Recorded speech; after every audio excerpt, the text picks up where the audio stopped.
Greetings to all. I'm Santa from 4B. I like to share fenugreek leaves grown in our garden. It is a herb plant. Fenugreek leaves are called mentikura in Telugu. It is rich in vitamin A, vitamin C, vitamin K and B complex vitamins like riboflavin. It is good for digestive system, reduces bad cholesterol and improves heart health. Now let's watch a video how to grow fenugreek leaves.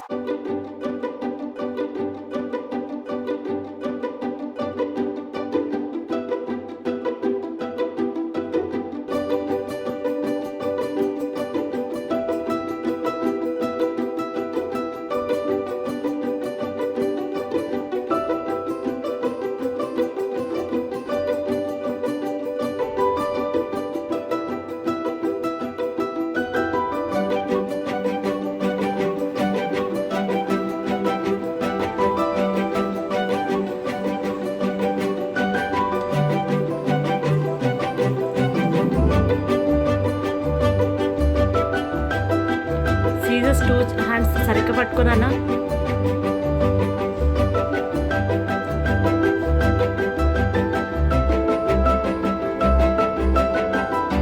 Fenugreek leaves are used to make curries, snacks, pickles and also garnish curries. It is very simple and easy to grow leafy vegetables in terrace garden. So let's all try and have a healthy and nutritious food. Thank you.